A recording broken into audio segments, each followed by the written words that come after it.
As July 1st rolled around, I began to wonder if I was meant to be in LA at all. Everything seemed to be going wrong.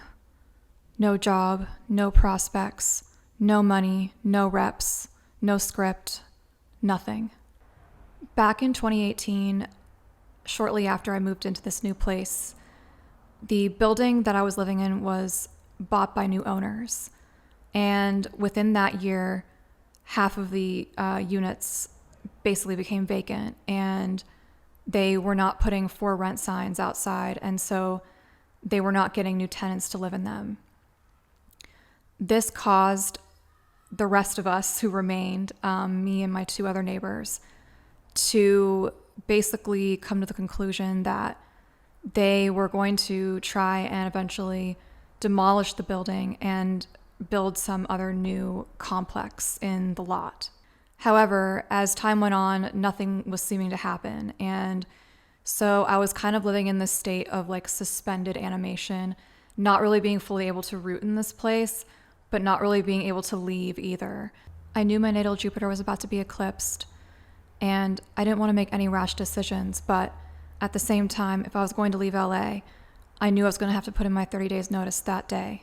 I procrastinated for basically as long as possible, and as 8 p.m. rolled around, I decided that I would get a last minute reading from someone. I basically was just looking for someone to tell me to not do it. I managed to get a reading from someone that night, and this person told me that I was very close to breaking through my lack consciousness that was preventing me from getting a job and having money, and that if I just stuck it out, I would be able to have a big breakthrough. This person also said that I belonged in LA and that it was good for me to stay. I asked for some practical tips on how I could bolster my inner work that I was doing around this. And this person gave me some tips. And I remember one of the last things he said was, "It'll be a better story if you stay and stick it out." Armed with these new practical tips that this person gave me, I doubled down on my efforts to break through my lack consciousness. This was something that I was already hardcore doing in the months leading up to this. Aside from my Kriya Yoga, I was doing EFT with affirmations every day. I was on a bunch of flower essence remedies, and I was, doing some other stuff. I was doing all of this because I knew that my lack of a job was a reflection of my internal subconscious beliefs, and that if I wanted to shift my outer reality, I had to kind of do some inner hacking, and then the outer reality would shift. Part of the reason why I knew this was my problem is because even when I was working at Cartoon Network for those 3 years on OKKO, I was still only making like $100 more a week than I made as an assistant when I was on SHIELD. The reason for this was because I had all of these reps that were taking 25% off my gross paycheck. And most people who write for animation don't have that level of representation that does that. I only had that because I got all those reps because they told me that Arcana was going to be a show and that I was going to be working in live action. But unfortunately, animation writers in the Animation Guild do not make nearly the amount of money that writers for live action and then WJ signatory animated shows make. So I actually was really overall not doing that great financially in the aftermath of the year that I had 2 supplementary freelance jobs on top of my day job. Because I was making almost the same on Cartoon Network that I did as an assistant, I knew that it was because I was still dealing with a lot of issues around self-worth and my value that I was still seeing reflected in how much I was making. And then, of course, after that, how little traction I was getting in my career, especially because my reps dropped me shortly after I told them that I was losing my job at Cartoon Network. The reason why I never took a part-time job in these months and year basically after I lost my job at Cartoon Network is because for one thing, I was still so emotionally and mentally and spiritually all over the place that I didn't know that I could even hold down a regular job like that. I was so exhausted all the time. I was constantly doing spiritual work. It was very taxing. On top of that, part of me also knew that if I took like a low paying job and worked that job, that I would also just be reinforcing to the universe that that is what I was worth, when that was exactly what I was trying to change.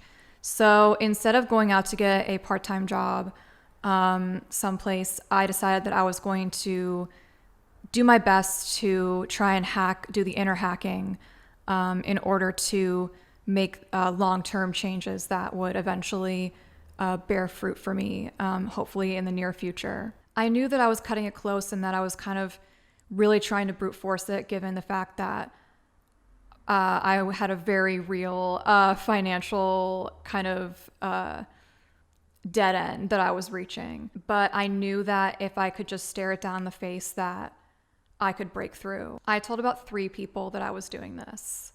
And 2 of them were like very concerned. They were like, "Are you sure this is a good idea?" I'm like, "Trust me.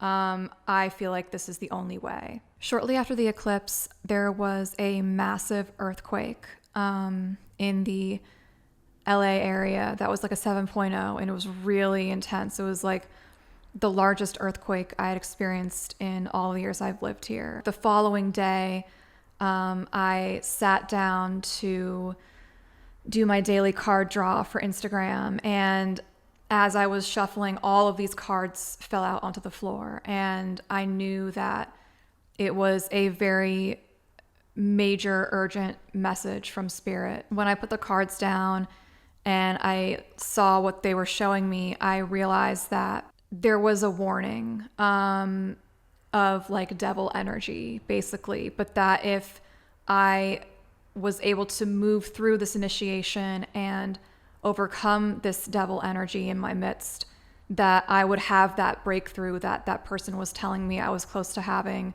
on the phone just a couple of days before this. This yet again signified to me that I was on the right track, and to just keep on continue with my spiritual practices, and to affirm that I was in my like abundant timeline. Around this time also, I had a reading from a woman. Her name is Stephanie, and she goes by the title Snake Channeler. And I found her on social media, and I thought that she was really interesting and had great vibes. And I really wanted to connect because I didn't know anybody else who was a snake whisperer who was out there kind of broadcasting themselves in this way and doing this work. She told me that I no longer needed a teacher. And I was like, "Really though?" And she was like, "Yes, like you are basically about to graduate." About a night or 2 later, she came to me in a dream, and she told me that I am here to help guide humanity through death. This was definitely striking a deep chord with me, considering I had been having all of those death omens starting in late April, and I had borrowed my astrologer's book on Yama, the god of death, in May, and I actually at that point still had the book. I had read it, but I just hadn't been able to see him to return it to him. Around this time, and even leading up to this, I was beginning to have a deep suspicion that 2020 was about to be like next level crazy. It wasn't just that I was having a really intense year. I also noticed that other people I knew in the spiritual community were dealing with a lot of really heavy, life-changing things that were happening. And I got the impression from this that so many of us in the spiritual community who were kind of well on our way on this path were being kind of like sanded down and prepared to be able to deal with whatever was about to happen in 2020 in the greater collective. Also around this time, I began to get visions of melting clocks in my meditations, like the Salvador Dali painting or something like that. And I got the impression that our experience collectively of time itself was shifting. as as human consciousness was continuing to ascend to higher and higher levels. At the same time, though, I didn't really know what this meant, only that our experience of time was about to start changing in a major way. On top of all of this stuff, around this time, late June to early to mid-July, I began to have dreams that I felt were warning me about my astrologer. By this point, I was definitely very concerned about his guru. In addition to the things that happened at Shasta, after the fact, my astrologer had mentioned to me that in another location that they had had a retreat at when I wasn't there, he was having dinner with his guru, and that his guru brought me up and my question that I had asked at the satsang, and was asking about me and asked if anyone knew me. And my astrologer, of course, was like, yes, she's a friend of mine. And he told me that they apparently had a whole conversation about me. When he told me this, I, in the back of my mind, was like,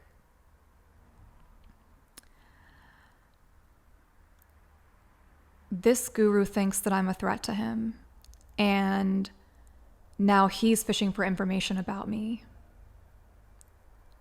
Why? I didn't know why, but by this point, in July, after everything that had happened with my astrologer getting attacked and,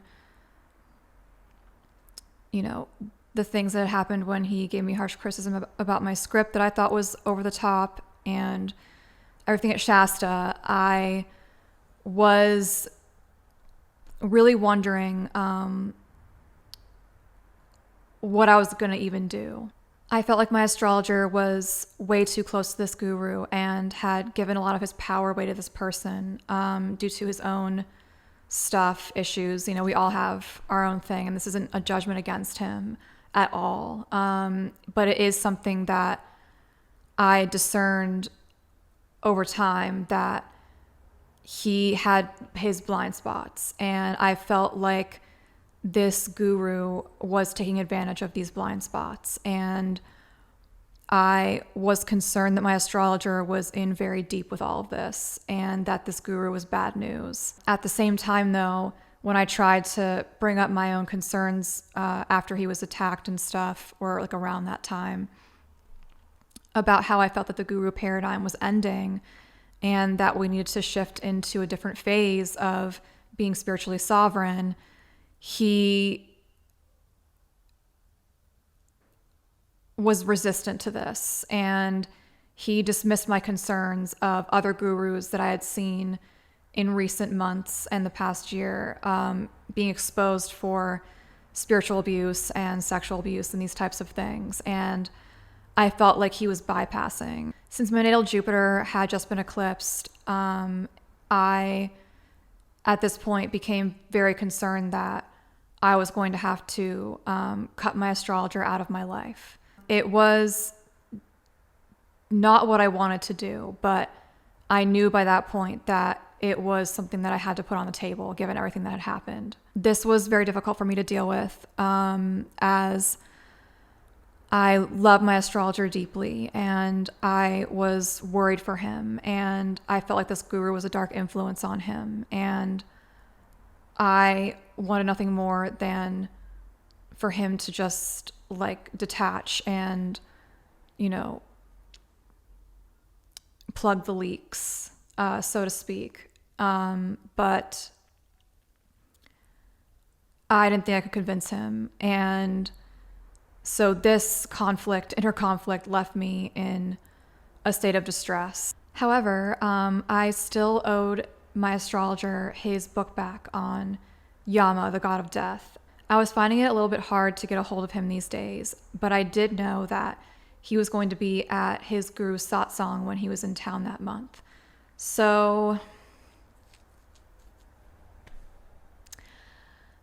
I decided that I would go to the satsang, even though I, by that point, knew about 99% that I was not about to be a part of this whole guru thing.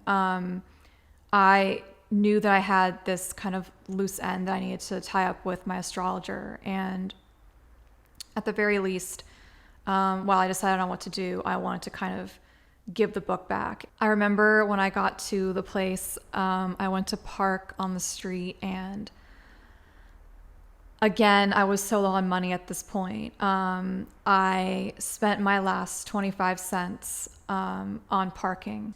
I went to the satsang, but I left the book in my car, hoping that my astrologer would just walk back with me and I could give it to him in private, and I could just like have a private conversation with him outside of this satsang. But when I went to approach him after the satsang was over and told him it was still in my car, he was like, "Oh, don't worry about it. You can just come by later and get back to me." And then he said, "But I will need it back because my guru told me that I needed to reread it." And I was like, "What?" And he was like, "Yeah, he actually brought it up to me recently and said that it was important that I reread it." And I was like,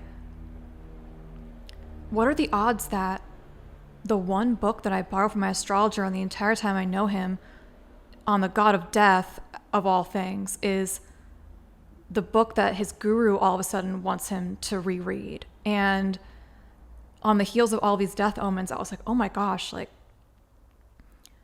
this guru knows something about this. Like there's something really bad about to happen. Like many mass deaths or something like this. But I kind of kept it cool in the moment. And I was like, okay, just let me know when you're free. I will come by anytime. Shortly after this, I was in meditation one night, and I was actually laying in bed doing a guided meditation, and I was taken really deep and shown this vision of one of my guides removing an etheric implant that had been placed very deep in my field. And I had never experienced anything like that before. And I knew intuitively that this was something that was placed there by this guru. I don't exactly know what it was or when it was placed there, but my guides destroyed it. And I knew that like it was starting to get kind of real up in here with all of this stuff. Then shortly after this, my astrologer called me up for a bit of a post-mortem of the satsang and everything, since we didn't get to have a private conversation afterwards. And he basically started to like ream me out for not just going out and getting any part-time job. He basically was saying that I couldn't manifest a miracle job because I wasn't at that point yet in my development, and that I just needed to like bite the bullet and suck it up or whatever and like go and get a job at Starbucks or something like that. Not knocking anyone who works at Starbucks. It's just the way he was saying it was very harsh again. And it also was just completely disregarding all of the inner work I was doing to like break out of the reason why I wasn't being able to get any job to begin with. And I grew so upset on this phone call. I started to cry. Like I couldn't believe how harsh he was being to me just all of a sudden again, so weirdly. And I had been working so hard on myself with all of my work, inner work, doing the reprogramming and the spiritual practices and the Kriya and the EFT and all these different things. And I felt like he was just being so invalidating. I knew that all of this was his own projection of his own lack consciousness onto me. And, but it still was very hurtful. And, I was crying so hard. And when I hung up, I was still crying so hard. But in the moment I was like, you know what? I'm going to do EFT right now. I am going to completely refute all of these things that my astrologer was telling me that I can't do, because I know that I can. And this is my test. Like, this is the devil energy that those cards were warning me about weeks ago. Like, my astrologer and his guru, they're the ones that are keeping me in this state. So I did the EFT and I like reprogrammed the thoughts and whatever. And I went to bed. I spent the entire next day in bed. I was so fucked up. I was like so upset. I had not even 25 cents to my name. I really didn't know what was about to happen. It was honestly very tense. And I remember looking up at the ceiling and just kind of being like, come at me, bro. Like, I have nothing left. I honestly didn't know what was going to happen. Like, I felt like I had passed my devil energy test that the cards warned me about. But at the same time, like, I didn't know how any breakthrough was about to present itself, or if it even would. I was still dealing with a lot of self-doubt that I was combating at this time. The following morning, I was like, okay, I have to like get out of this bed and like try to muster the strength to like go sit down and do my daily oracle. So I sat down and I drew the cards, and I was about to post when I got a DM. It was from one of my friends from Cartoon Network who I'd worked with, who had left OKKO because he got his own show on Cartoon Network called Victor and Valentino. So he reached out to me and he asked me in this DM, hey, Erin, are you working right now? And I was like, no, why do you ask? And he basically explained to me that one of the writers on his show got poached by Netflix or something, and they were going to be down a person, and he knew that I was into mythology and stuff, and we had some chats about his show back when I was still working on OKKO, and he thought that I could be a good fit for it.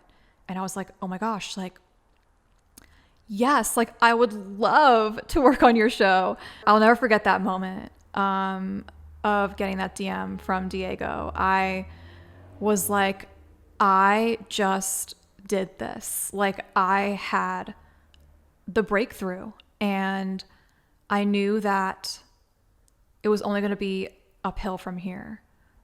But at the same time, I also knew that I was going to have to cut my astrologer out of my life.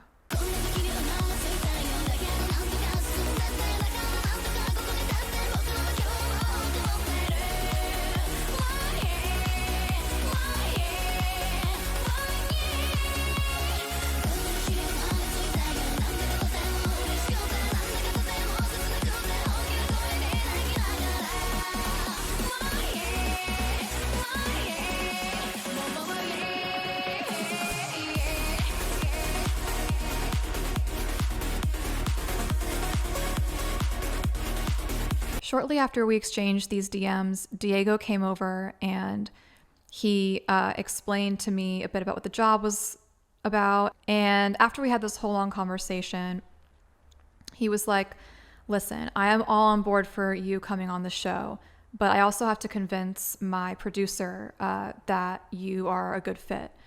And I was like, yeah, sure. Like, I'm happy to meet with him. And he's like, are you free tonight? And I was like, sure. And he suggested that we go meet this producer at this club that they both frequented, I guess, at the time, called Cloak and Dagger. And it was basically this goth club, he said. And I had never heard of this place, obviously. Don't really go out clubbing or out or anything anyway, mostly being a hermit, doing my spiritual practices and everything. And so he was like, do you have a black jacket you can wear with that? And I was like, sure, yeah. So I go put on my black leather jacket. Cut to where we are at this goth club. And I'm like, this is so weird. Like, I walk in and like everybody's obviously in their like goth outfits, and there's like German industrial music kind of like booming in the background, and everywhere decorated in this place are like skulls and like, you know, goth decor. And I was like, this is so weird. Like after all those death omens, like I wind up in this goth place. I remember we found the producer, Diego and I, and we went up to this balcony area and we had got some drinks, whatever. I just got like a Sprite. And so we were just chatting and we were like looking out into the rest of the club. And I thought to myself, wow, like this is so crazy. Like this place looks exactly like the Bronze, the club in Buffy the Vampire Slayer. And at that moment that I had that thought, Diego turns around to me and he's like, you know, I really love this place because it reminds me exactly of the Bronze in Buffy. And I was like, TV is becoming real. Anywho, I seem to have made a good impression and I was approved to get this job, which was to start back over at Cartoon Network in September. Meanwhile, I texted my astrologer and we set a time for me to come over before he had a reading for me to just give him his book back. I went over to his place and I of course had told him that I had manifested this miracle job by this point, and he was surprised, which is weird because he was the one who always was telling me that I can do the impossible. But he also was the one who was telling me that I was overlooked and underestimated often. And so it kind of felt like he slipped into that other side of things with me in that moment. And he told me that he had asked his guru about how I had gotten this job because he was so shocked that I had managed to do it. And he told me that the guru basically said that the universe like did me a favor. The vibe was that I had nothing to do with it and that God was just like, you know, throwing me a bone or something. And I kind of felt like that was a disempowering interpretation of what had happened. Like maybe there is some truth to that. But at the same time, like I know that I was working very hard and that I had passed the test that the cards had suggested was on the horizon, and that, you know, that was a part of how I had gotten this job. After I gave my astrologer's book back, I went out and got a card and I wrote him a long, heartfelt letter thanking him for all of his help and telling him that I just am not a match for this whole Kriya Yoga guru community, and that it was just time for us to part ways. I didn't really get into my whole like suspicion of his guru and how I thought he was running some sort of energy harvesting scheme or any of that stuff. I kind of just wanted to keep it amicable and really just emphasize the gratitude that I felt towards him, which was real. To this day, I treasure the readings that he gave me, and I feel that despite what happened and what also later happened, that our relationship was a net positive. It's just that at that time I knew that I had to walk away. So I mailed him this letter, and when he received it, he sent me some nice emojis to like say that he got it, and that was the last time that I communicated with my astrologer. After this, I made sure to do a cord cutting ritual to try and sever the energy links between my astrologer and also this guru, because I was kind of concerned that I had gotten hooked into something energetically with the guru. So I did an elaborate ritual to sever energy ties, and later that night after the ritual, my kittens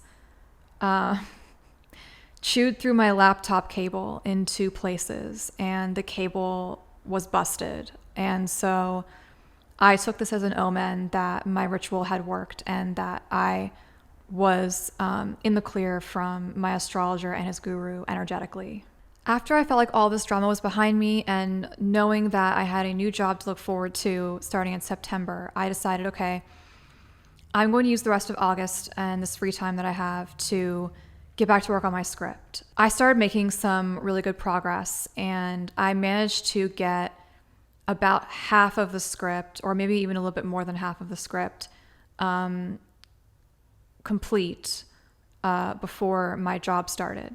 In the midst of all of this, about midway through August, I began seeing the Prince symbol in my meditations. And I actually really didn't know a lot about Prince. Like my parents didn't listen to Prince or anything like that. I didn't have it around me growing up. So I really was kind of clueless about Prince, but it started popping up and I was like, oh, that's kind of interesting and random. Or so I thought. Shortly after this started, I had long-term plans at this point to go to Minneapolis for a weekend for my friend from grade school's bachelorette party. I'd never been to Minneapolis. None of us are from there. The location was actually chosen because it's a good midway point between the East Coast, where she and many people were coming from, and then the West Coast, where me and her sister and some other people were coming from. So we were kind of meeting in the middle in Minneapolis. I remember the morning I left to go to LAX, I just knew the energy was already so heightened. Like as soon as I got onto the road, I was like, something weird is going on. I get to the airport and I'm like waiting in line to get on the plane, and the girl in front of me has this jacket with a snake on it saying something about karma to burn or something like that, like something involving the word karma. And I was like, oh my gosh, this is about to be like a major karma clearing trip right now. Then I land in Minneapolis, and as I'm walking to the baggage claim area or whatever, to find a car, I pass by this entire souvenir store in the airport dedicated to Prince. And I was like, oh my gosh, is Prince from here? I actually, you guys, I didn't know Prince was from Minneapolis. I'm sorry, but this made it actually even cooler because I had no idea. And so when I saw it, I knew that it was something I was tapping into authentically. My interpretation of these Prince energies, based on the little that I knew about Prince going into all of this, was that it has everything to do with the balance of the divine masculine and feminine energies on Earth, and how Prince was basically like a human microcosm of what that would look like in a person. And so I knew that the whole trip, the karmas that were being cleared were all serving this recalibration process that I knew we were in the midst of based on everything that I had been studying up until that point. So I was very fascinated by this. And of course, the other part of it is the white supremacy, black versus white kind of thing that we've been dealing with in our culture. And it wasn't lost on me that the enlightened man that I met in my very heightened trip to Houston was black. And so I was sensing a theme based on these 2 very heightened trips that I was experiencing, that the karmas that I was clearing was also tied into that, in addition to all the dreams I was having that were of this nature as well. Later that night, my first night in Minneapolis, we went to our Airbnb, and we had kind of a fun, girls' time or whatever. And when it was time to go to bed, one of my other friends from grade school and I were sharing a room, and I hadn't really told her a lot of the stuff that happened with Joss, and they knew kind of a little bit about it, but they didn't know all spiritual stuff. And so I was kind of talking about it to her, and before I went to bed, and then we both went to sleep. And that night I had a lot of really weird, intense dreams. And I remember one of them, I was sitting in just kind of like a sparse room, and there were these chairs kind of in a circle. And I was in one of them, and then in the other ones were Joss, and then Sarah Michelle Gellar, and Nicholas Brendan, and Allison Hannigan. And what I was doing in this dream is like I was basically like mediating conflicts between this cast of Buffy the Vampire Slayer, basically. I forget if there was anybody else there. I think it was just like the core people. Like maybe Anthony Stewart Head was there.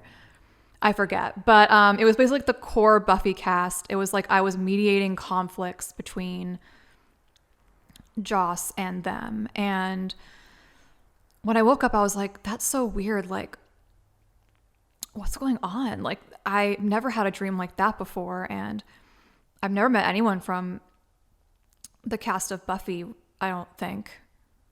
Did I meet anyone from the cast of Buffy? I guess I met Felicia Day, but like I didn't know any of the like main Buffy people. So I was kind of weirded out, and I didn't even know at this point that there had been like issues on that set at all. So I was like, that's weird. And then my friend also said that she had lots of crazy weird dreams that night too. And so I was like, wow, like this trip is getting off to a very heightened start. The next night, we all attended a comedy show called Shame of Thrones Stupidity War, put on by this troupe called Brave New Workshop. And I actually had no idea what to expect from the Minneapolis comedy scene. Like, it had been a while since I'd been at any comedy show. And so I was just kind of like, okay, we'll see what this is. I go and sit down there, and the entire show, I'm sitting there like agape because of how many codes were in the show and how meta it was and how deeply it was speaking to me. And I was sitting there like, oh my gosh, like on top of like the balance of the divine masculine and feminine energies and like the white supremacy situation, like I'm also here to transmute like the core energy of shame. Because shame is actually like the lowest vibrating emotion in the scale measured by David R. Hawkins' work that a lot of people reference.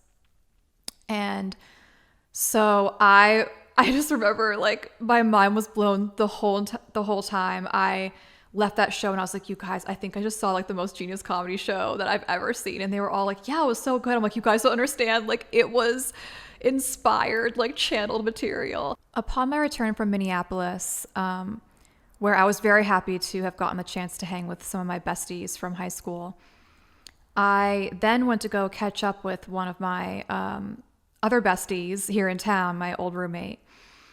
And I went over to her place, and we were hanging out with her cat, and we decided that we wanted to watch a movie. Per usual, whenever we would like sit and decide to watch a movie, there's so many options, and we were just scrolling and scrolling and scrolling throughout all the different streaming things that were available. And we were making lists of different options of things and then like whittling down the list. And like we spent probably 2 hours trying to decide what movie we wanted to watch. But finally,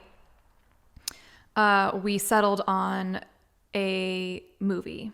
And this movie is called A Simple Favor. I had never even heard of it before that night. I had been kind of so unplugged from a lot of the Hollywood stuff as these years had gone by that I was just kind of clueless about some things. And so I really hadn't heard of it before this night, but it seemed kind of interesting, and we both agreed to watch it. So we're sitting there watching this movie, and as it goes on, I noticed in the like background set design of this house that a lot of the movie takes place in, that there were these paintings. And they were paintings of a woman swimming in water. And when I saw them, I just knew instantly, like, oh my gosh, like, I know those paintings. I saw that painting, like one that looked exactly like it, in Joss's house above his bed the last time I saw him in person. And I was pretty weirded out, I'll be honest. Like I had, again, it's like we spent 2 hours looking to watch a movie, and then like the one we decide on with our free will happens to be, you know, some fucking message from the universe to me about this stuff. So I'm sitting there and I'm like, okay, a woman swimming in water, initiation by water. Like I knew that I was in this initiation by water where my water element, aka my emotional body of my sacral chakra, was being purified so that I could be a clear channel for the divine, basically. And that's been, you know, the process that I've been going through, you know, since basically around the time that I did ayahuasca and had the vision. I also knew that it was so connected to my financial situation and how water is connected to currency, which is connected to your sacral chakra, which is connected to emotional body. So it's like, it's all kind of interconnected. But I was like, why am I seeing these same paintings again? It kind of weirded me out, but I just kind of put it in the back of my mind and just, you know, watched the movie with my friend and then went home. About a week after this, I had just finished my very first day back at Cartoon Network. And for whatever reason that night, I decided that I would check Joss's Twitter account and see what he was doing. I've been trying to like not really obsess about it, but at the same time, I was like really wondering, like, WTF, I am confused as to what's going on. Like, is this vision even real anymore? Like, I was definitely emotionally really like in my angst about it for a while. And so I was like, well, let's just see what he's up to. I look on his page and I see him basically like, you know, some photo of him and his, you know, new girlfriend or whatever. And it was upon discovering this that I quickly realized that his new girlfriend was this Canadian artist who had painted these paintings. And in that moment, I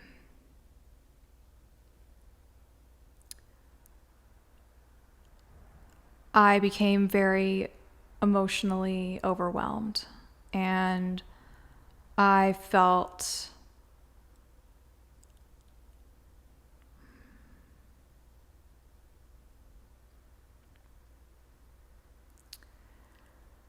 pretty dark, actually. Like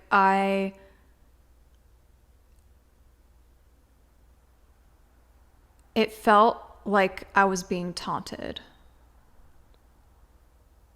by the universe with these paintings. I got very upset.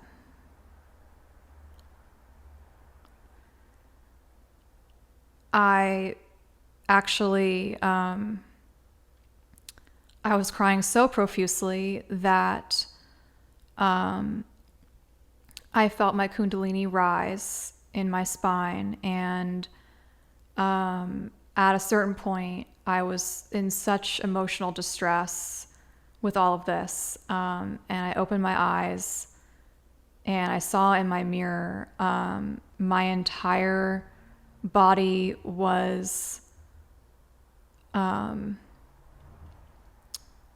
glowing with this like golden aura. And that had never happened before. And I was like, what the fuck? It was around this point that I, for the first time in all of this whole saga, I became very angry. I actually became so enraged that I screamed at my guides and I stopped talking to them completely.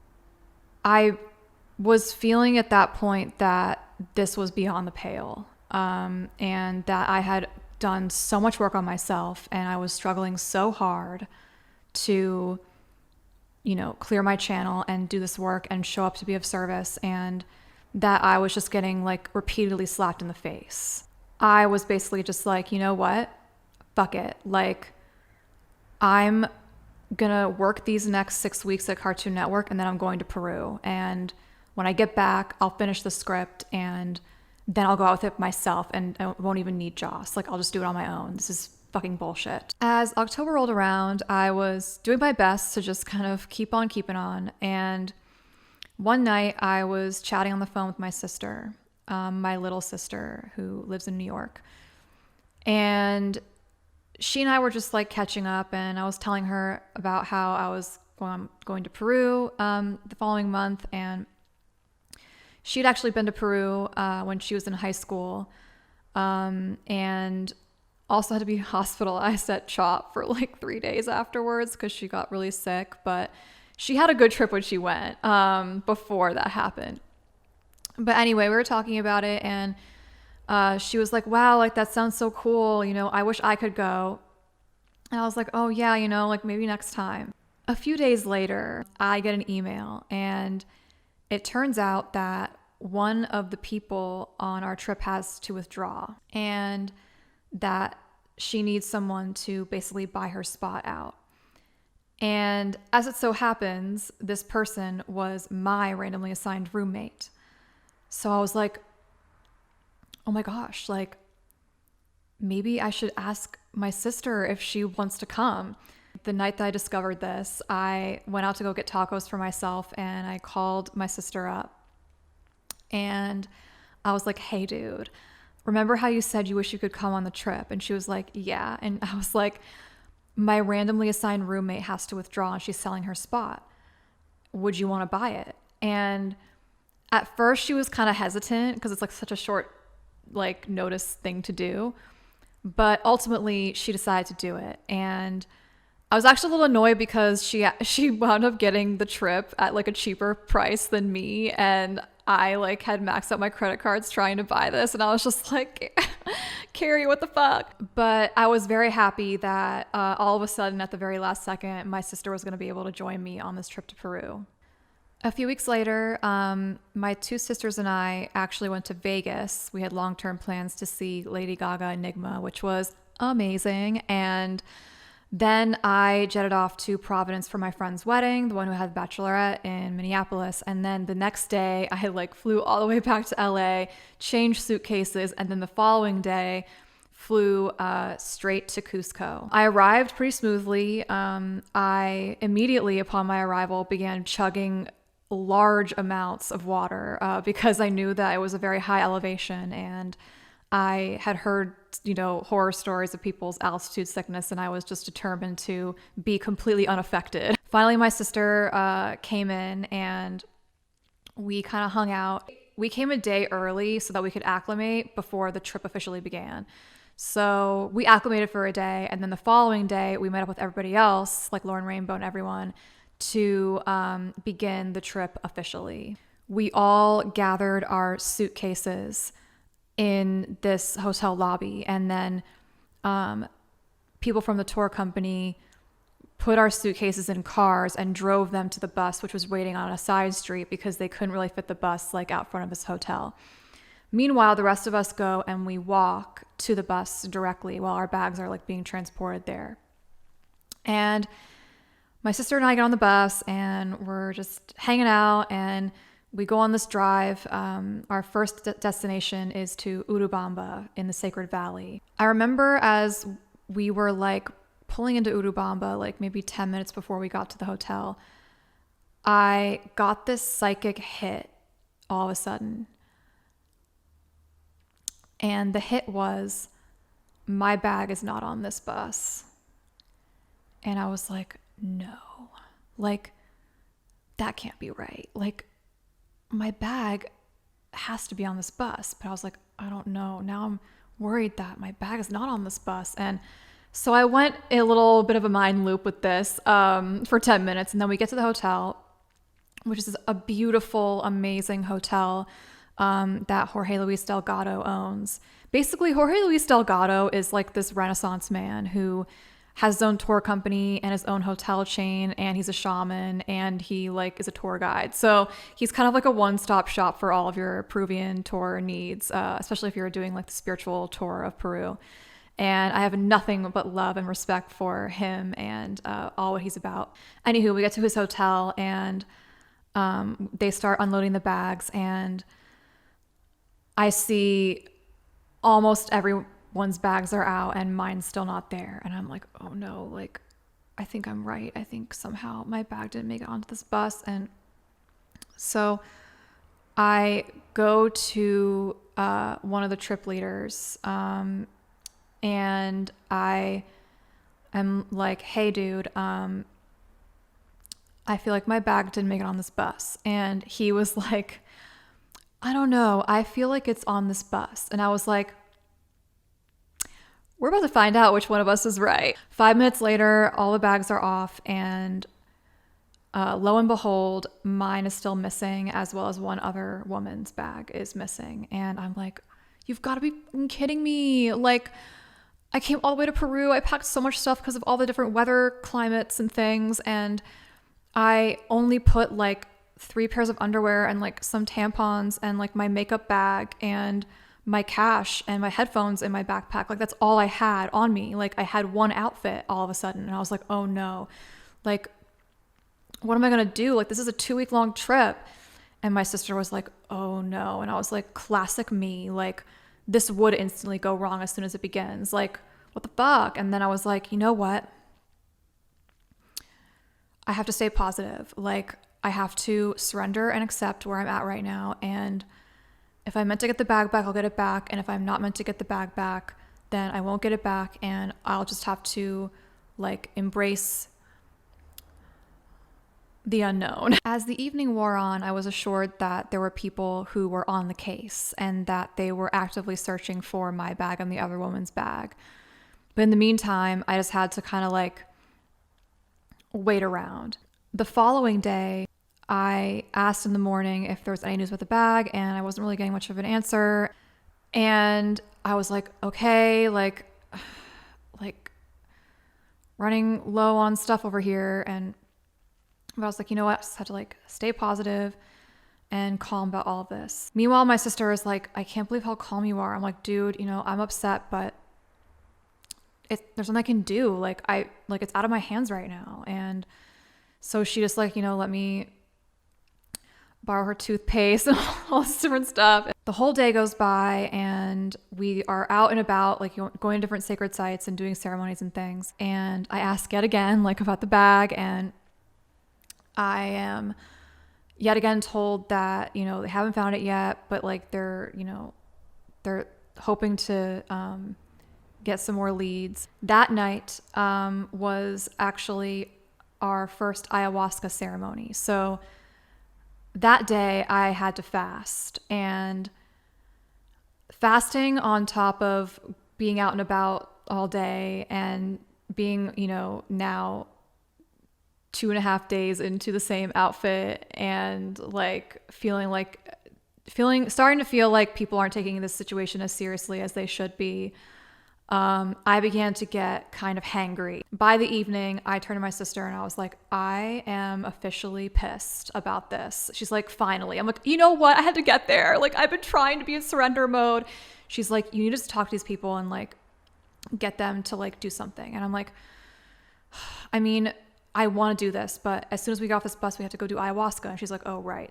We get off the bus at the end of the day, and instantly we go into our first ayahuasca ceremony. So ayahuasca wasn't originally part of the itinerary of this trip. It was kind of added on at the last second, but I took this as a sign that ayahuasca wanted to reconnect with me in some way. And since it came about so organically, I felt very safe and comfortable participating in these ceremonies, especially, in the wake of what had happened with the other shaman. I knew that I wanted my next ceremonies to be in a more authentic setting. And so I was grateful for the chance to participate in ceremonies that I felt were of a more authentic nature. Ayahuasca was also not like a mandatory part of this trip. Like, it was totally optional. And so not everyone on the trip did this, but I, of course, decided that I wanted to do it. And my sister also decided that she wanted to do it. And so we get into this room and we meet this ayahuasquero, and he was a member of the Shipibo tribe and trained in this lineage since a very young age. We all sat in a circle and we each got like a rattle and we were all shaking the rattle while he was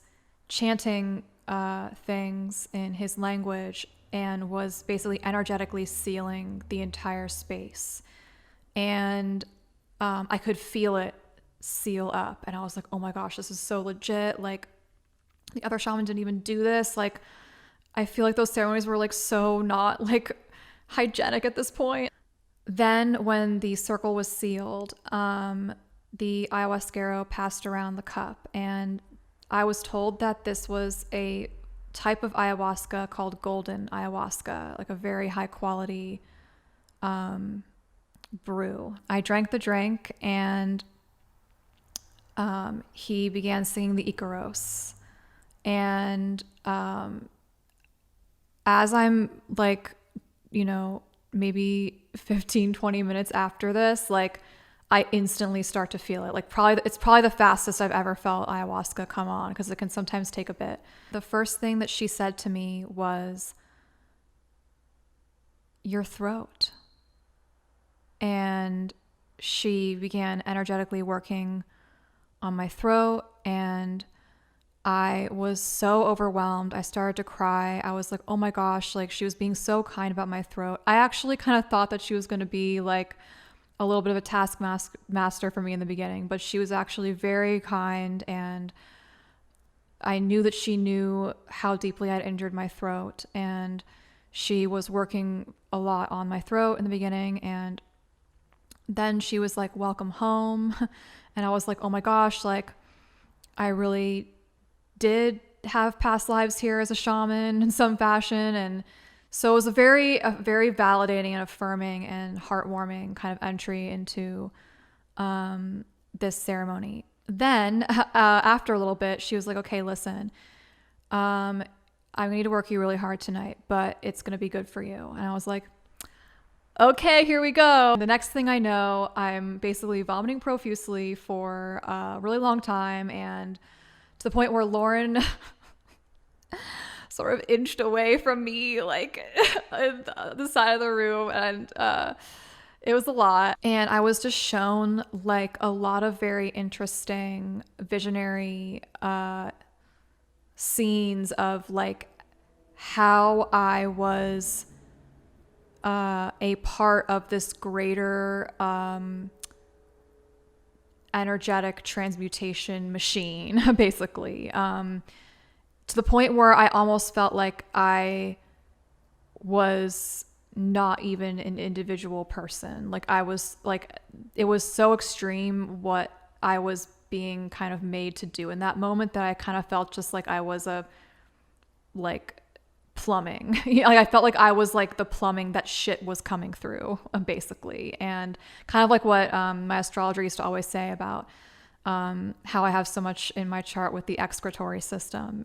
But I knew that, it was just like flushing out a lot of stuff, and it was kind of interesting and wacky. At another point also, I was shown that the two Black women who were on our trip with us were the same two Black women who I had seen in that dream I had that I was telling Katie about at the King of Prussia Mall. And I hadn't even thought about that. Like, it had been so long since I even thought about that dream. And so it was so interesting that I, like, before I even knew these people, they came to me in a dream that I was like clearing stuff with them karmically, and then I like met them, and then we were like on this gridworking trip together, and it was just like very like heightened again experience. After a while of this, ayahuasca was like, you know what you're doing, like, for the world, like, you know that you're cleaning up like so much shit. And you've been disrespected on this trip. And I was like, oh, and she's like, yes, like, you have been disrespected. You have been severely disrespected. And I was like, oh my gosh. And she's like, it's time for you to get your bags back. And I was like, oh. And so after the ceremony was done, it was still so early in the evening because we had started early. I was like kind of shocked. I had actually passed up the chance to do a second cup because the first part had been so intense, and I thought that it was like 4 a.m. But then when I came out of it, I realized it was only like 10 or 11 p.m. or whatever. But I was like in such a state. I turned to Lauren. I was like, Lauren, like I'm cleaning up everybody else's shit. Like, this is crazy. Like, I have to get my bags back. Like, this is horrible. And she was like, calm down, like, we'll deal with it in the morning. And I'm like, we need to have a talk. Not with her. My beef was not really with her at all. It was some other people. So the next morning, I go to the other trip leaders and I'm like, hey, listen, I have felt disrespected by this process. I feel like my missing bag and the other woman's missing bag have not been made a priority, and I feel like we need to make some changes here so we can find our bags. And so eventually, by the end of that day, me and the woman the other woman whose bag was missing traveled with one of the trip leaders back to Cusco and to the hotel where they were last seen. We were taken deep into the basement of this hotel, and we were shown the CCTV footage of our bags being put in the trunk of a car, which was supposed to deliver them to the bus, but they somehow never made it. I was like, that car, like, they were in the trunk and they're probably still there. So we have to find that person. And so one of the people from the tour company tracked down the person, and long story short, we got the bags back, and they were unopened. Like, mine had a lock on it anyway, so I wasn't really worried about things being stolen from it because it would be kind of hard to get that lock off. But I was just glad that we got them back, and I was like, man, ayahuasca, like, she really helped me get my bag back and like totally salvage this trip. So then we drive all the way back to Urubamba, and everyone was cheering. They were so happy that we got our bags back. And then I like go to my room and I start to unpack my bag for the first time, and my sister's like, this is crazy. And I'm like, I know, right? We're only like 3 days into this trip and all this drama's already happened. The next day we packed up our stuff and we left Urubamba to go to Ollantaytambo and then make our way to the Inca Rail to go to Aguascalientes to stay there and visit Machu Picchu. And while I was at Ollantaytambo, one of the other group leaders, she came over and apologized for what happened. And I was like, oh my gosh, like, it's totally okay. Like, we got the bags back and, you know, everything's good. And she's like, I just want to honor that, you know, the role that you're playing on this trip. Like, I can see that you are kind of the receptacle for everyone else's shit. And I'm like, yes, actually, thank you for acknowledging this. Means the world to me. And ultimately, like, everything was smoothed out between me and everybody who I had some little problems with in the beginning. And I was grateful that the rest of the trip, there really were no other like major issues that I dealt with. Although I will say, like, this was a very intense clearing trip, and everyone was actually working pretty hard spiritually in terms of what we were transmuting. But in terms of like things going wrong, like it was all smooth sailing from there. We eventually flew to Juliaca, a higher Andean plateau place, and then we took a bus to Puno, which is a city on the shores of Lake Titicaca, where Jorge Luis Delgado is from. We were pounding a lot of water because it was even higher altitude, and like drinking coca tea and like having the coca leaves and everything. And I was excited to go to Lake Titicaca because, of course, years before this, I had learned that this is where the sacral chakra of the earth is and where the earth's kundalini has gone to, this region. And so I knew it was like really significant that I was there and that we were going to be doing ceremonies there on the lake. The morning after our arrival in Puno, we all headed out on the bus again and drove to the port, where we then took a speedboat out into the lake. The plan was this. We spend the entire day on the lake, doing ceremonies at different sacred sites on islands that are in the lake. And then that evening, we were set to do our second and final ayahuasca ceremony with Don Jesus, the Shipibo shaman who we had worked with at the beginning of the trip. After about an hour's travel on this boat, or at least it felt like it was that long, it was a pretty decent amount of speedboating into the middle of this lake. It's a very large lake. I did not realize just how large Lake Titicaca is until I got there. I was like, oh. Anyway, we get to this island called Amantani Island, and the plan was that we would hike to the top of this island where there are two temples, the Pachamama Temple and the Pachatata Temple. And in between these two temples, on these two kind of twin peaks at the top of this island, there is a kind of center meeting point. And that was going to be the location of our group ceremony. So they were like, okay, so now it's just time to like walk up there. And it was a very steep climb. I did make it eventually after 2 hours of hiking. We were all kind of like trudging our way up there. Some people who were a bit less like physically able got to ride on horseback to get up there. So there were some people who were coming on horseback, but a lot of us, most of us, I think, walked our way up there or hiked. And we get up there and like we're passing by like the villagers, and you know, it's just like a whole other world on this island. And it was very fascinating and very beautiful. And finally we get to the top of this place, and we kind of get a chance to like take a breather and take a rest before the ceremony begins. The intention with this ceremony was that we wanted to harmonize and balance the divine masculine and divine feminine energies on Earth. It's worth noting that Lake Titicaca, as the sacral chakra of the earth, is also the meeting point of two of the main ley lines or dragon lines or serpent lines, whatever you want to call them.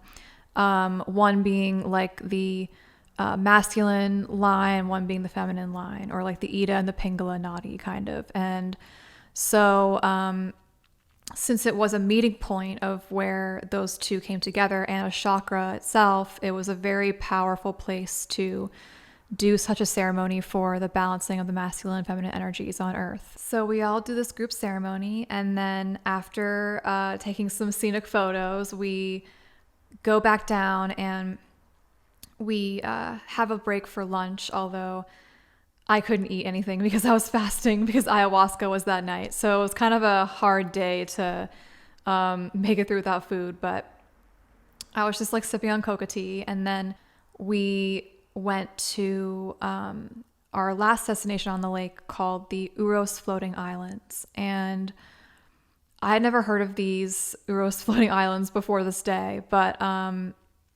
it remains one of the most incredible places I've ever been in my life.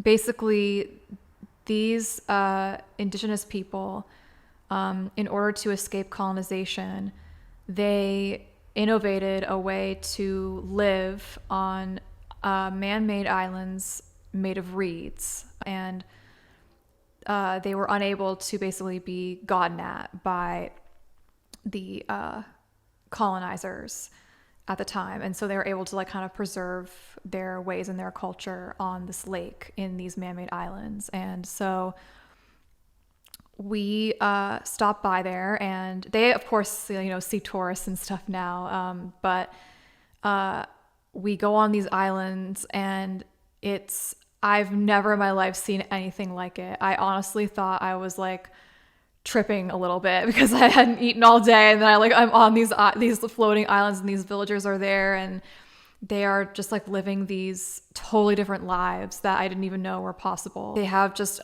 amazing artwork made of reeds that decorate these islands, and these impressive boats also made entirely of reeds.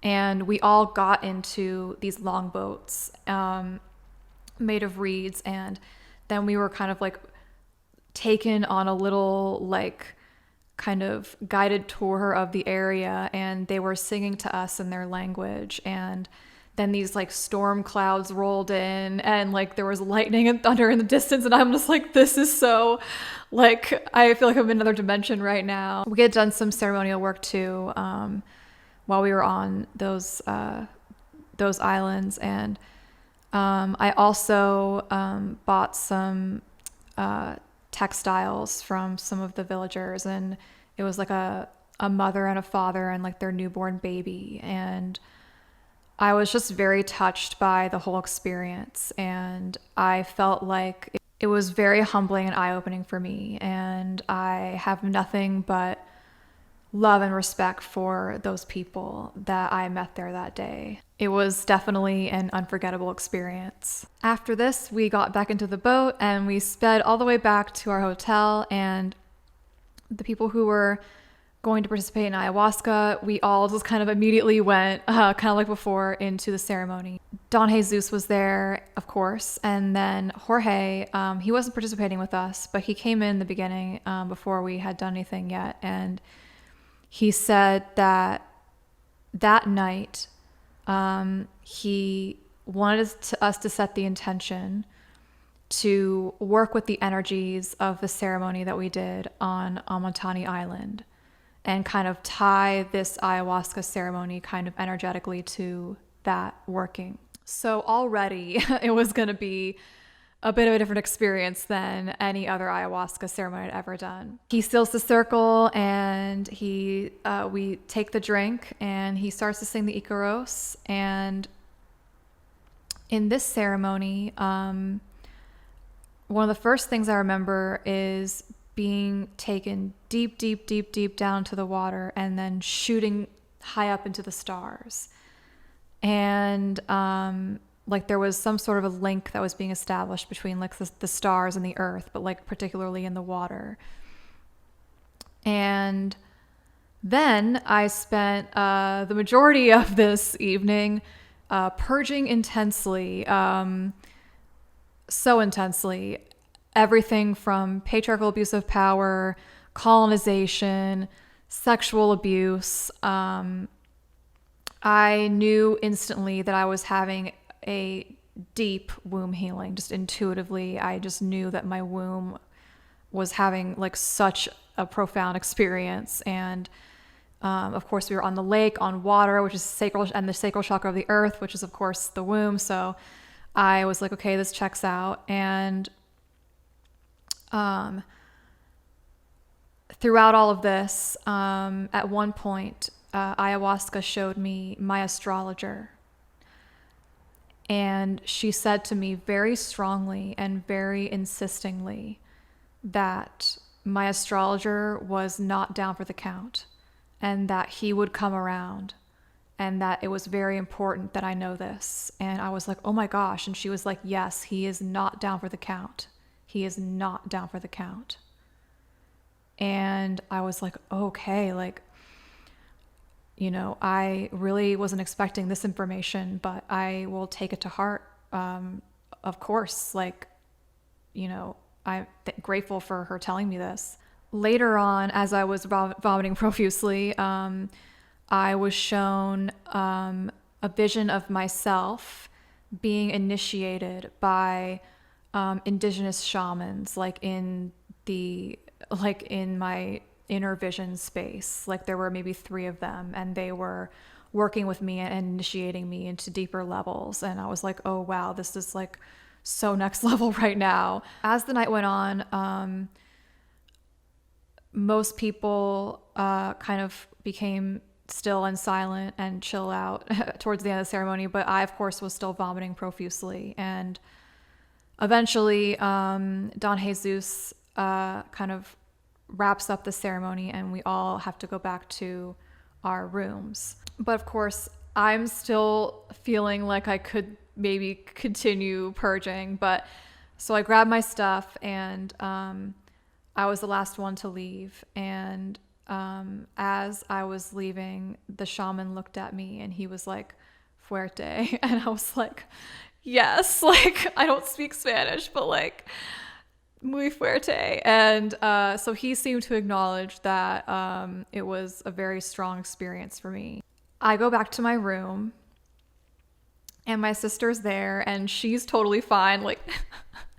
She was in the ceremony, and she didn't have as intense an experience, so she was totally back to normal and talking on the phone to somebody. And I was like, "Hey, dude, I'm gonna need to take this bathroom for a while." And she was like, "Ooh," and I'm like, "Don't worry, I'll be okay. It's just that I'm not really out of it yet." And she's like, "Okay." So I locked myself in the bathroom. Basically, I continued to purge very intensely for several more hours. It was actually very, very challenging and difficult. And I was throwing up, I was shitting, I was crying profusely. I even bled from my womb, which again was not on my period at this time. So I knew I was having a very deep womb healing. Not unlike what I had experienced, I guess, earlier that year. With the whole ancestral healing thing that I had gone through already. Anyway, it was really relentless, actually. And I know that she was working me really, really hard that night. And I knew that it wasn't just my stuff. It was very, very deep, collective energies that I was processing. And we were all processing it because we were all in that ceremony that was connected to the ceremony on Amatani Island. But given my role in the group, I kind of felt like I was then like waste management a little bit. I would say out of all the ceremonies I've done, that was the absolute hardest in terms of just the sheer amount of purging and how next level intense it was. The next morning I had gotten maybe 2 hours of sleep or something like that, and I got up and I went to go find some toast to nibble on to settle my stomach and stuff. And I managed to rally and go to a Marumuru doorway. And I've been really excited to go to this doorway because I'd heard about it a long time ago, and it's an interdimensional doorway. And so we did that, and then the following day we returned home. I had arranged to have a Nintendo Switch and a copy of Pokemon Shield delivered to my doorstep by the time that I returned home from Peru. And so as soon as I got home, the first thing I did was rip the package open and plug in my new Switch, and basically I vegged out on my couch for about 5 days playing Pokemon. I really wanted that unicorn Ponyta. I believe it was the 5th evening upon my return that the doorbell rang, and I wasn't expecting anyone, but I went out to go check who it was, and it was a process server who informed me that I was being sued by Wells Fargo for not paying my credit card. And I was like, oh man, like I'm so stupid. Like I can't believe I let this get to this point. I had to like call my dad eventually and like break the news that I had been sued. And he was like, what is wrong with you? And I was like, well, apparently if you max out your credit cards and then don't check your mail for 6 months, they will sue you. And so he was obviously like kind of annoyed at me for all of this. And I had hoped that I'd be able to like solve this problem once my job started back up again and not have to deal with this in this way. But I didn't really have my shit together at this point in my life. So my hate for bureaucracy basically turned into a legal situation. But he agreed to kind of like bail me out. Meanwhile, while all this was going on, I knew that I needed to finish my script by the native girl, finally. So I finished that in like the span of a week or so. And I was like, okay, finally. After 3 years, I have successfully completed a draft of the script that I feel confident about and that I could go out with presumably sometime next year. I began to get hopeful that I would be able to like salvage the situation and start to get some momentum going in 2020 with my career. Also around this time in mid-December of 2019, I had a very profound dream where I was in a forest and I was walking through this forest but instead of walking on a path, I was walking on a giant snake's tail. And that was like the trail that I was walking on. It was so huge. It was like impossibly big. And I was walking along on this serpent's tail or body, all the way through this forest. And finally, I got to a clearing and I got off the body of the snake and I saw its head. And it was huge. It looked like a CGI character from a movie. And like I was like a tiny person next to it. And like the head was like so much bigger than me. And on it was a normal snake coloring, kind of like a greenish brown. But on the neck, it had a pattern of like a rainbow spectrum on its neck only. But the rest of it was like normal snake colored. Anyway, this serpent being starts talking to me and telling me all these things. And it was it was a very vivid and surreal experience. And I knew that it was probably Adishesha himself. I unfortunately don't remember any of the things that he said, but when I woke up, I was like, wow, this is like a very deep experience that I've just had. Meanwhile, in the midst of all this other stuff, I noticed that the military announced the formation of the US Space Force. And I'm just like, oh man. Like first they planted all these UFO stories about how they think that they're a national security threat all of a sudden, even though they've known what they are for decades. And now they're coming out with the Space Force. So again, it seemed very obvious to me that they were basically planning this whole scenario around trying to justify the weaponization of space. And so it was eclipse season, so I yet again, made a note of another development in this whole long UFO thing I've been tracking for a while. Around the time of the eclipses, I went back into a lot of emotional alchemy about the Joss situation. I was so depressed about everything that had happened between us that year, and I was still feeling really heartbroken about everything, and I still felt very torn and confused and like angsty about, having had this vision and now feeling like everything was happening but that. And so I was just doing a lot of emotional purging. And one day I was crying so hard, so intensely about it all that I blew the power out in my entire neighborhood by accident.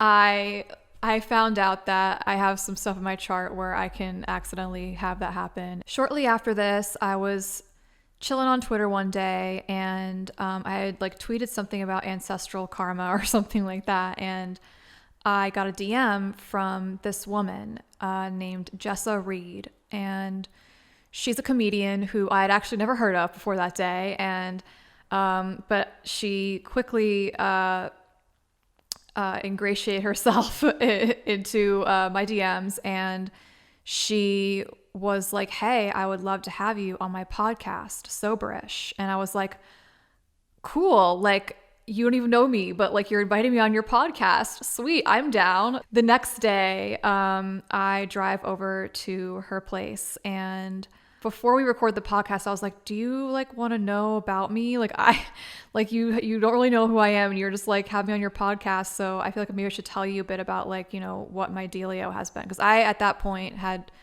like checked out her work and had seen her stand up and stuff, and I was like, "Oh, this person's amazing. Like haven't heard of this person before."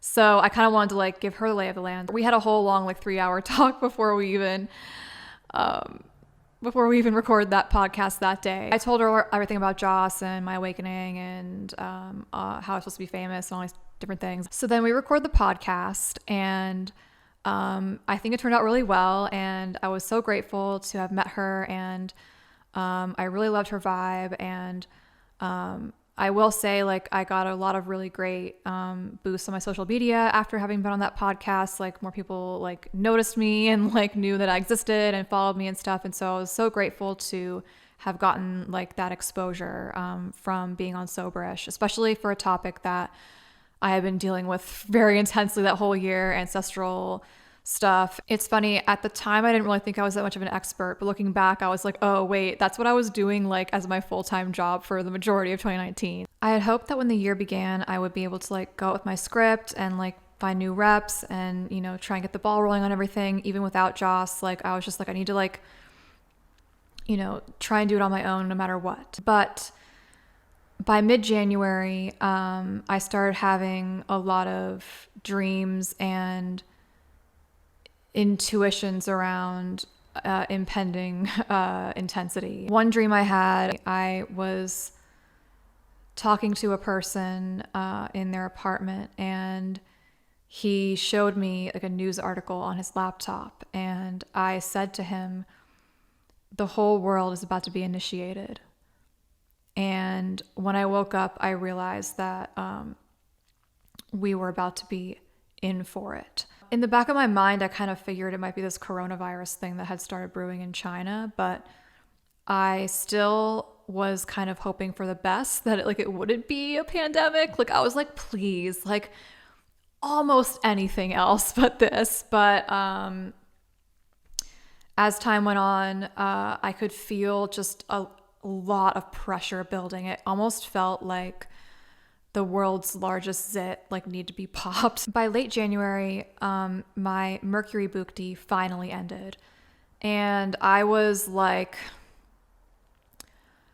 to say I was relieved is like the understatement of the year. I honestly was just, I could hardly believe I even made it at that point. I had been through so much. And I was like, okay, all I have left is this K2 Bhukti of 1 year, and then I'm out of this thrice cursed Venus period for good.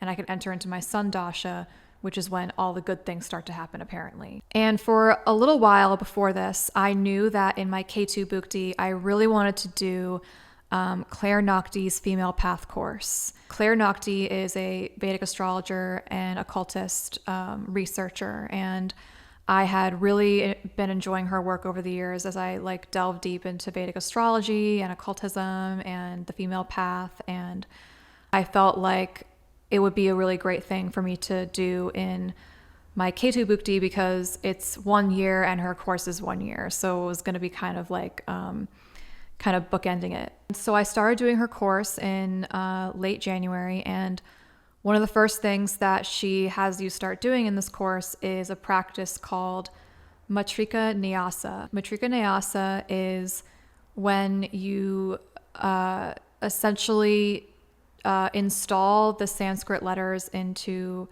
your energy body by chanting them and envisioning certain things. It is said to help fortify your astral body on the astral plane so that nothing weird happens and stuff like that. It's also a way to kind of make your body your temple and fortify it energetically so that the divine can work through you in whatever way it wants to, whatever the goddess wants to do. By early February, I woke up one day and I just had this knowing that the collective shadow was about to be transmuted on a much deeper level. This was actually the day of the Iowa caucus, and weirdly enough, that night was when all of that weird stuff came out around like Pete Buttigieg and like his connection to some like corporation called Shadow Inc. And I was like, oh man, like it is starting to get really on the nose with all of this right now. Shortly after this, I was on my maybe 5th or 6th day of doing this Matrika Nyasa practice when I skipped a day. And when I went to sleep that night, I had a very disturbing dream. And in this dream, I was raped by my astrologer's guru. And when I woke up, I didn't have full memory of the dream, but I remembered enough to know that it happened. But my mind blocked out a lot of the actual like bad things that happened, but I still remembered certain things that affirmed to me that it had happened. And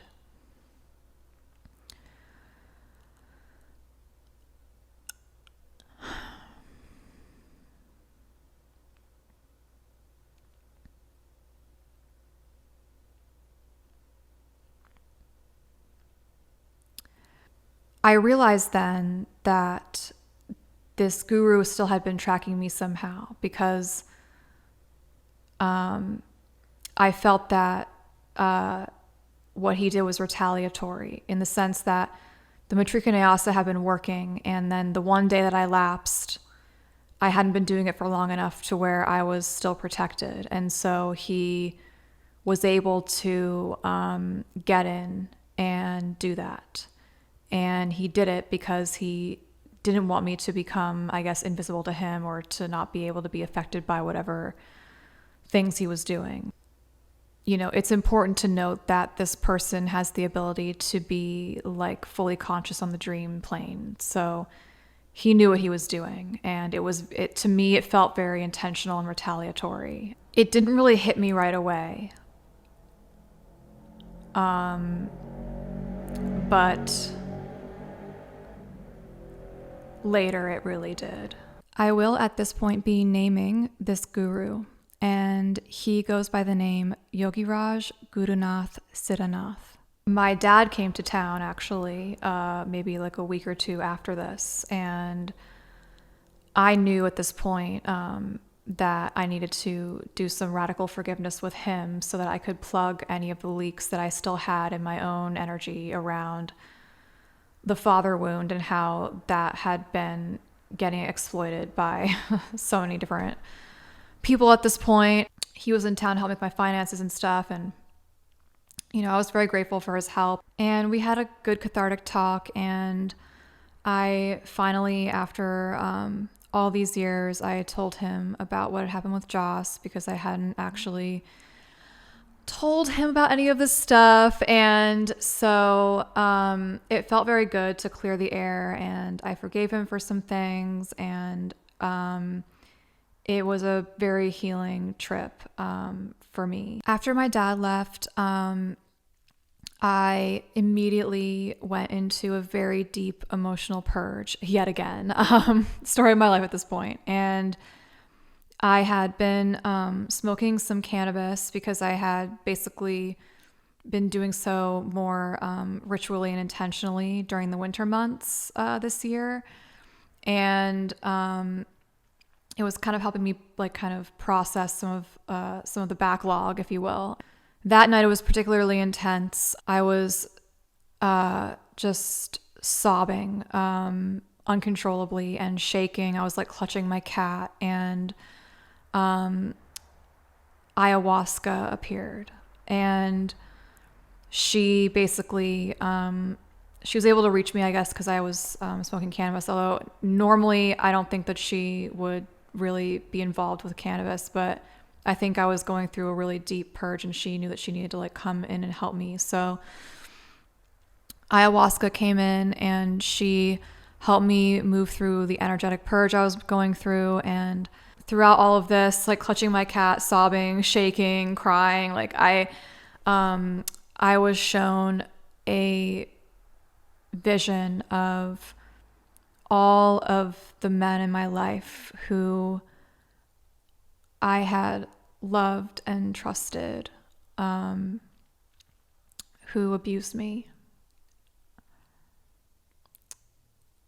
The ayahuasca shaman, my astrologer, his guru, and of course Joss. And it was really intense. It honestly probably remains one of the most intense nights of purging of my entire life. But I also knew that because I had forgiven my father and because I'd already forgiven my mother, that I had really sealed the deal on a lot of this whole ancestral karmic clearing thing that I had been going through, and that I was releasing just so much that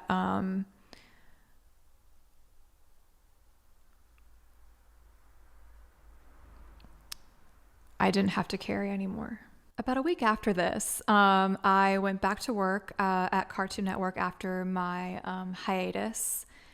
And we were about 3 weeks in when the COVID lockdown started to hit. I remember the weekend after the California primary, I was walking back from what became my last gel nail appointment, and I was talking to Katie on the phone, and we were both just like realizing in that moment that like shit was about to really hit the fan hard. So we just started to order like supplies that day. And then the next day I was walking to the grocery store to get stuff, and my mom called. She was like, Erin, I'm really, really worried that it's the end of days of our lives. I'm like, Mom, like your soap opera is like the last thing we'd be concerned about right now. Like, wrong end of days. Like, this is like the apocalypse right now. And she was like,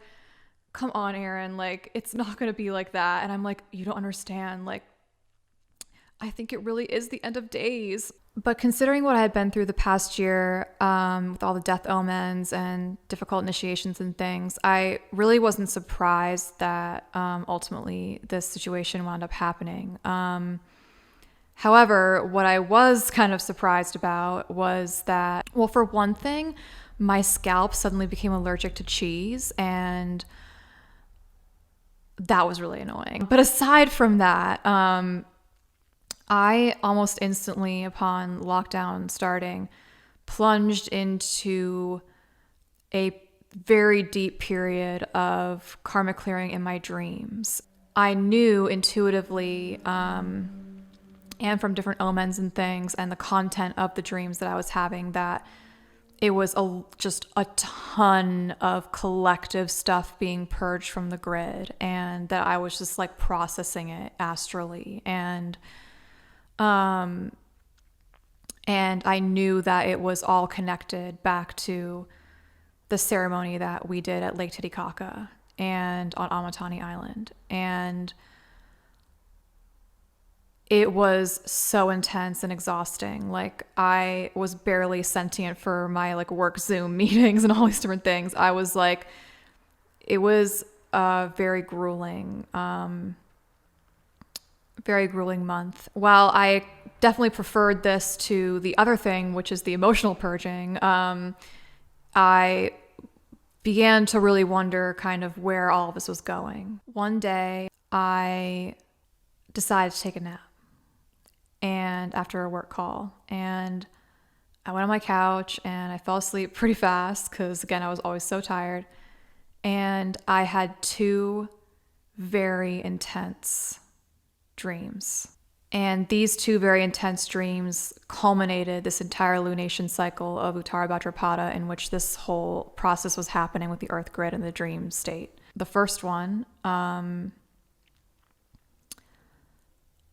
I was in my apartment, and when I was walking towards my bedroom in the hallway, my bathroom door opened, and in the doorway was Barack Obama, and he was completely naked. And he immediately lunged at me like a man possessed, like he was clearly possessed by some sort of demonic energy. And he lunged at me trying to rape me, and I managed to fight him off, repel him kind of with like my Jedi, whatever force powers or whatever in the dream. I had been doing Matrika Nyasa solidly since that incident with the guru. So I had really fortified my field by that point, and I was able to repel him. And then he became very angry, and he was walking on all fours, and then he took a giant shit in my hallway, and then he took the fecal matter and he ran down my other hallway and was smearing it all along the walls of my hallway. Cut to the second dream. I am standing at the White House, and in the distance, there was an earthquake, and I turned to the person next to me and I was like, oh, don't worry, we have these in California all the time and it's no big deal. But then as soon as I said that, another huge one hit, and it was like right underneath us, and it was shaking so violently, so intensely. It was like only getting stronger and stronger and stronger, and it was hard to even make out what was happening. And then all of a sudden, it shakes so intensely that the earth beneath the White House cracks open, and it spreads wider and wider and wider and wider and wider. And as before I even know it, the entire White House plunges into this abyss, into this crack. And it was just completely destroyed. And when I woke up from these two dreams, I knew.